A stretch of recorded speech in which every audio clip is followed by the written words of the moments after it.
दोस्तों, वेदांता लिमिटेड की बात करें तो स्टॉक के अंदर आज अच्छी तेजी देखने को मिली और इसके पीछे सबसे बड़ा रीज़न है कि सरकार अब देखिए कि अमेंडमेंट बिल लेकर आ रही है जो माइंस और मिनरल्स का है। इस बिल के माध्यम से वेदांता को काफ़ी सारी राहत मिल सकती है। अब इस बिल की क्या खासियत है और किस तरह से वेदांता इसमें छूट पा सकता है, उन सारी बातों को समझने की कोशिश करेंगे इस वीडियो के माध्यम से। इसके अलावा यहाँ पे वेदांता अपनी डीमर्जर की प्रक्रिया को आगे बढ़ाते हुए एक और कंपनी बनाने जा रहे और निवेशकों को फ्री में शेयर देने की संभावना बनी है। तो 20 शेयर के ऊपर वेदांता 1 शेयर अपने निवेशकों को फ्री देंगे, जिसको लेकर हलचल बढ़ने लगी है। इसके अलावा देखें तो यहाँ पे कुछ और बड़ी अपडेट है जिसको हम एक एक करके डिस्कस करेंगे। लेकिन फ्रेंड्स, उससे पहले अगर आप पहली बार हमारे चैनल पे आए तो चैनल को सब्सक्राइब कर दीजिए, एक बेल आइकॉन दबा दीजिए ताकि जब भी नया वीडियो बने पहला नोटिफिकेशन आपको मिले। वीडियो पसंद आए तो लाइक से ज़रूर कीजिए। चलो फ्रेंड्स, वीडियो स्टार्ट करते हैं। मैं हूँ आपका दोस्त एस बी दवे और हमारे अपने चैनल ऑनलाइन कमाई में आपका बहुत बहुत स्वागत। सबसे पहले वेदांता लिमिटेड के कारोबार की बात करें तो 283 पर क्लोजिंग थी, 1.70% की यहाँ पे तेज़ी देखने को मिली। तो 278 पर क्लोजिंग थी फ्राइडे की और 280 पर पॉजिटिव शुरुआत हुई। इंट्राडे में 277 का लो बना। इसका मतलब ये है कि कुछ समय के लिए स्टॉक में गिरावट हुई हल्की सी, लेकिन आज पॉजिटिव खबर ने एक माहौल बना दिया और स्टॉक 285 तक चला गया। तो स्टॉक अब फिर से बढ़ने लगा निचले लेवल से। 151 का इसने लो बनाया। आप देखें डीमर्जर के बाद जो हाई है वो 360 का है और स्टॉक अब फिर से आगे बढ़ता हुआ दिखाई दे रहा है। इसमें जो दबाव की स्थिति अब खत्म होती हुई दिखाई दे रही है। तो आज सरकार ने देखो कि नया जो बिल पास किया है, ये देखिए एमएमआरडीआर अमेंडमेंट बिल है 2026 का। तो ये देखो कि खान और खनिज विकास विनियमन बिल है। इसका जो मुख्य उद्देश्य है कि माइनिंग सेक्टर में बड़ा सुधार लाना। काफ़ी सारी इस समय डिस्प्यूट थे, कन्फ्यूजन थे, उन सबको दूर करना और व्यापार को भी आसान बनाना चाहती है सरकार। देश में लिथियम जैसे जरूरी खनिजों की खोज और उत्पादन को तेज करना चाहती है सरकार। इस विधेयक वो पुराने खनिज कानून 1957 की जगह लेने वाला है, यानी 1957 के बाद ये एक बड़ा नया कानून बनाने की सरकार ने तैयारी कर ली है। तो नए नियमों के मुताबिक अगर किसी कंपनी के पास किसी एक खनिज के खनन का लाइसेंस है और उसी क्षेत्र में कोई दूसरा खनिज भी मिल जाता है, तो वह कंपनी राज्य सरकार से उसे भी अपनी लीज में शामिल करने की मांग कर सकते हैं। इसके लिए कंपनियों को अलग से लंबी प्रक्रिया से गुजरना नहीं पड़ेगा, यानी उस क्षेत्र में जो वो ऑलरेडी खनन कर रहे हैं और वहीं पे कोई नया और खनन का जो है मौका मिल जाता है और एक कोई नई खान मिल जाती है, तो उसमें वो बिना पूरे प्रोसेस किए सरकार से लीज की मांग कर सकते हैं। उनको सरकार ये फिर से नई खान भी अलॉट कर सकती है। एक बड़ी राहत होगी क्योंकि बहुत सारे लीगल डॉक्यूमेंट जो बनाने होते हैं, बहुत सारी कार्रवाई से गुजरना, तो उससे उनको राहत मिल जाएगी कंपनी को और जल्दी खनन शुरू हो जाएगा। देश को आत्मनिर्भर बनाने के लिए lithium, cobalt, nickel, graphite, gold, silver जैसे जो रणनीतिक रूप से जरूरी खनिज है उनके ऊपर खास राहत दी गई है इस बिल के अंदर। अगर कंपनियां इन खनिजों को अपनी मौजूदा लीज में शामिल करती है तो उन्हें कोई अतिरिक्त फीस नहीं देनी होगी। दूसरे सामान्य खनिजों को जोड़ने पर नियमानुसार रॉयल्टी और नीलामी प्रीमियम ही देना होगा, यानी एक बहुत बड़ी राहत है। तो सरकार ने कैप्टिव खदानें, जो कंपनियां सिर्फ अपने इस्तेमाल के खनिज निकालती है, उन पर लगी 50% की बिक्री सीमा को पूरी तरह से हटा दिया गया। अब ये खदानें अपनी ज़रूरत पूरी करने के बाद बचा हुआ 100% खनिज खुले बाजार में बेच सकते हैं। इसके साथ ही खदान परिसर में पहले से जमा खनिज मलबे डंप को भी बेचने की अनुमति राज्य सरकार दे सकती है, यानी एक खुली छूट होगी इन कंपनियों को। इसके अलावा खनिजों की खोज के लिए बने नेशनल मिनरल एक्सप्लोरेशन ट्रस्ट का दायरा बढ़ा दिया गया है। अब इसका नया नाम national mineral exploration and development trust होगा, जो खोज के साथ साथ खदानों के विकास के लिए भी पैसा देगा। ज़मीन से 200 मीटर से अधिक गहराई में मिलने वाले खनिजों के लिए कंपनियों को उनके माइनिंग एरिया में 10 से लेकर 30% तक का वन टाइम विस्तार दिया जाएगा। खनिजों के व्यापार में पारदर्शिता लाने के लिए देश में मिनरल एक्सचेंज बनाया जाएगा। यह एक ऑनलाइन ट्रेडिंग प्लेटफॉर्म होगा जहां शेयर बाजार की तरह खनिजों और धातुओं की खरीदी बिक्री हो सकेगी। इनसाइडर ट्रेडिंग और धोखाधड़ी से रोकने के लिए सरकार इसके कड़े नियम भी बनाएगी।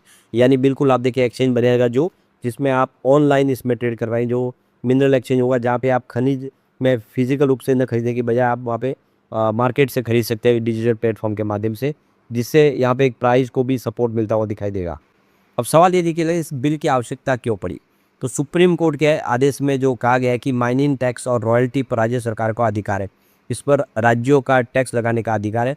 सुप्रीम कोर्ट ने पिछली अवधि से टैक्स वसूलने की इजाज़त दी थी, सुप्रीम कोर्ट ने राज्यों को 1 अप्रैल 2050 से कंपनियों पर बकाया माइनिंग टैक्स वसूलने की छूट दी है। यानी 2005 से इन कंपनियों को सारा का सारा टैक्स चुकाना था। यानी भारी बोझ के तले दब जाती है कंपनियां। बहुत सारी कंपनियां हो सकता है कि बैंकरप्ट भी हो जाती। तो सरकार ने एक तरह से ये जो इसका एक सोल्यूशन निकाला है कि ये जो सुप्रीम कोर्ट का आदेश है जिसके तहत इन कंपनियों पे भारी बोझ पड़ सकता था 2005 से, जो बकाया सारा का सारा पैसा वसूल कर देगा अलग अलग राज्य सरकारें। तो एमएमडीआर के जरूरत इसीलिए पड़ी क्योंकि सुप्रीम कोर्ट के फैसले के बाद कंपनियों को राज्य की तरफ से भारी भरकम टैक्स का डर था। इसमें माइनिंग, स्टील, पावर सेक्टर पर बहुत बड़ा वित्तीय बोझ आ सकता था। अनिश्चितता और टैक्स कंफ्यूजन को खत्म करने के लिए बिल की जरूरत थी। पुराने पेंडिंग बकाया और बिना वसूले टैक्स की डिमांड को रद्द करना इसका मकसद है।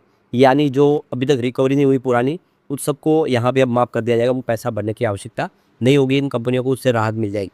तो ये देखिए, ये माइंस और mineral development regulation amendment bill 2026 bill में राज्यों की ओर से माइंस और मिनरल्स पर लगाए जाने वाले टैक्स और सेस और लेविस जो सीमित करने का प्रस्ताव रखा गया है, उनके अधिकार को कम किया जाएगा। इसके साथ पुराने प्रावधानों के तहत जिन टैक्स डिमांड की अभी तक वसूली नहीं हुई उन्हें भी खत्म करने का प्रस्ताव है। तो बाजार के नज़रिए से ये खबर Vedanta, NMDC, coal India, SAIL, Tata steel, JSW steel और हिंडाल्को जैसी कंपनियों के लिए पॉजिटिव मानी जा रही है। हालांकि अभी बिल केवल लोकसभा में पेश किया गया है, इसे कानून बनने में आगे भी संसदीय प्रक्रिया से गुजरा होगा। लेकिन आप देख सकते हो कि ये एक बड़ी राहत तो है वेदांता जैसी कंपनियों के लिए। तो देखिए, वेदांता का जो बिजनेस है वो माइनिंग से जुड़ा हुआ ज़्यादा है। माइनिंग कंपनियों के बारे में तो उसमें टैक्स, रॉयल्टी का बड़ा हिस्सा होता है। कंपनी जब ज़मीन से कोल, आयरन और बॉक्साइट और दूसरे मिनरल निकालती है तो सरकार को रॉयल्टी देनी पड़ती है। अगर ये पुरानी माप हो जाएगी तो वेदांता को बहुत सारा बेनिफिट होगा। अब सवाल ये निकल गया, क्या राज्यों के टैक्स लगाने के अधिकार पूरी तरह से खत्म होंगे इस नए बिल से? तो ऐसा बिल्कुल इस प्रस्ताव में नहीं है। राज्य सरकारें बिल्कुल कोई टैक्स नहीं लेगी। फिलहाल सरकारें जो है बिलों में राज्य के अधिकार पर कंडीशन और रेस्ट्रिक्शन लगाने का प्रस्ताव है। यानी राज्य सरकारें मिनरल राइट या मिनरल बेयरिंग लैंड पर टैक्स, सेस और दूसरी लेवीज मर्जी से नहीं लगा सकती। उन्हें केंद्र सरकार के तय जो नियम है उसका पालन करना होगा। जो केंद्र सरकार की तरफ से जो नियम बने उसके हिसाब से वो टैक्स लगाएंगे, अपनी मर्जी से वो टैक्स नहीं लगा पाएंगे। तो ये बहुत बड़ी राहत एक तरह से हो रही है, क्योंकि बहुत सारे राज्य अपने हिसाब से मर्जी से टैक्स लगा लेते, रॉयल्टी देते, जिससे कंपनियों को काफ़ी अतिरिक्त बोझ पड़ता है। तो अभी 2 महीने पहले कि वेदांता ने अपनी कंपनी को 5 हिस्सों में बांट दिया और अब एक नई और लिस्टिंग की तैयारी कंपनी ने कर लिया। तो वेदांता बीपीपीएल की लिस्टिंग की तैयारी कर रहे और जल्दी देखिए निवेशकों को फ्री शेयर मिलने वाले हैं। वो होंगे वेदांता लिमिटेड के शेयर होल्डर। जिनके पास वेदांता लिमिटेड के शेयर होंगे उनको कंपनी फ्री शेयर बांटने वाली है। तो देख सकते कि वेदांता समूह अपने रियल एस्टेट के बिजनेस को अलग करने जा रही है। तो सफल 4 डीमर्जर के बाद एक और रणनीतिक कदम है जिसमें उद्देश्य है शेयरधारकों के लिए मूल्य को अनलॉक करना, यानी शेयरधारकों को से बेनिफिट देना। तो अगले साल तक देखे वीपीपीएल के स्टॉक एक्सचेंज पर लिस्टिंग की उम्मीद है। भले वित्त वर्ष 2026 में वीपीएल का टर्नओवर सिर्फ 1.26 करोड़ रहा हो, तो वेदांता के कुल टर्नओवर का बहुत ही छोटा हिस्सा है, नहीं के बराबर है। पर डीमर्जर का असली मकसद है वर्तमान में कमाई नहीं, बल्कि इसके विशाल भूमि और संपत्ति एसेट। तो इसके पोर्टफोलियो में 2200 एकड़ की ज़मीन है, औद्योगिक भूमि और 53,185 वर्ग फीट की रेसिडेंशियल और जो कमर्शियल प्रॉपर्टी है। यह एसेट गोवा, महाराष्ट्र, तमिलनाडु, गुजरात, कर्नाटक में उसी को यहाँ पे उस एसेट को काम पे लगा के लोगों को फ़ायदा पहुँचाना। यहाँ पे 20 अगर आपके पास शेयर होंगे वेदांता लिमिटेड के, उस पर आपको 1 शेयर कंपनी फ्री देगी। यानी प्रति 20 शेयर पे आपको 1 शेयर फ्री मिलने वाला है। आपके पास अगर 1000 शेयर है तो आप समझ सकते हो कि आपको 50 शेयर आपको फ्री मिल जाएंगे। ये आप ध्यान रखें, उस हिसाब से यहाँ पे संभावना बनेगी। लेकिन फ्रेंड्स, कोई भी इन्वेस्टमेंट करने से पहले अपने फाइनेंशियल एडवाइजर से एडवाइस ले लें या अपना खुद का रिसर्च करें, क्योंकि मैंने वीडियो आपके एजुकेशनल पर्पज़ के लिए ही बनाया। वीडियो पसंद आए तो लाइक शेयर कीजिए और चैनल को सब्सक्राइब कर दीजिए। Thank you friends.